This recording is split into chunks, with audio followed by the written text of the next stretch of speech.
Pareto.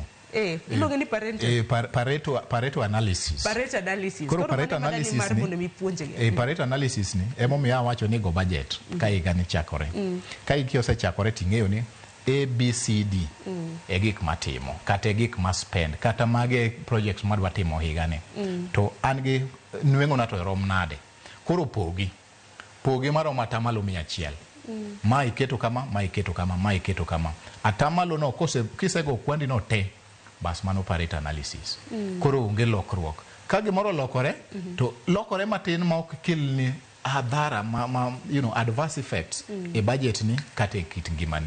Koro ngimani ok lokre malach kata ok ibed ni idok marach ahinya. Dong wang'isi gidok makoro gido winjo. Nikech koro nitiere needs, donge nitiere wants, to nitiere savings. Iwacho ni 50% kacha madhi ne needs. E usara mari, kuom ranyisi yudo siling 15,000 dwe ka dwe. 50% mara atamalo 15,000. Iwacho ni 50% of the 15,000 nek bedni the needs. 30% the wants, 20% the gik moko kaka savings. Koro needs kanyo ginang'o, wants ginang'o, to savings gin kaka ng'o. Nyakora Mugajwa gima watemo lero en niya, nitiere gik mochuni e ngimani, necessities ma nyaki tim kata nyaki bedgo eke survive. En chiemo, weche mag ot, weche mag lewni. Magi nyalo kawo percentage maduong' e kit kwan nini e. Mar ariyo, nitiere kendo weche moko ma idwaro mondo survive, mondo ber ngimani.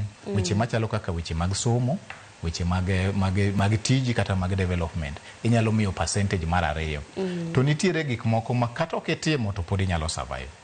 For instance, kata kiya tich godhiambo, ok ochuno ni nyaka iraw e bar. Kata yue gi joweteni. Ok ni rach. Entertainment go. Tiende ni ok ni rach ki yueyo, lakini ok en gima ochuno. Kata dhi adhiya dalani, ing'eni ok ni lose anything. Nyalo nyiewo chak idhi tede udi. Kar mi nyiewo chak kikombe achiel siling 200. Mago chak pakede madero madek kama. Manyalo cover yi. Koro gik moko chunogo, luxuries go. Gine minyalo miyo gi percentage matin. Ruakruok, fashion, travel.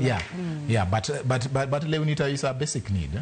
Yeah, but nitiere lewni moko ma ng'eny go kaka nyalo ruako. Ok onyal bedo kaka koro want. Yes.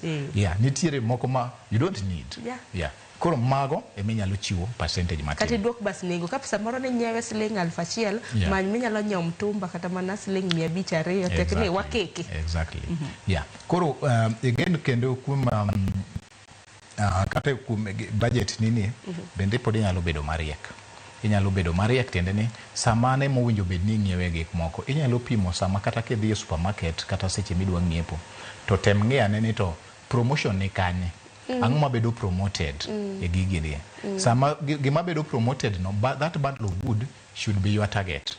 Sama idwa ng'iewo kata weche mag lewni, inyalo yiero chiro moro kata kamoro miuso ge in bulk, bende inyalo ma prices favor. Tiende niya, as a consumer nitiere gimiluongo ni consumer sovereignty.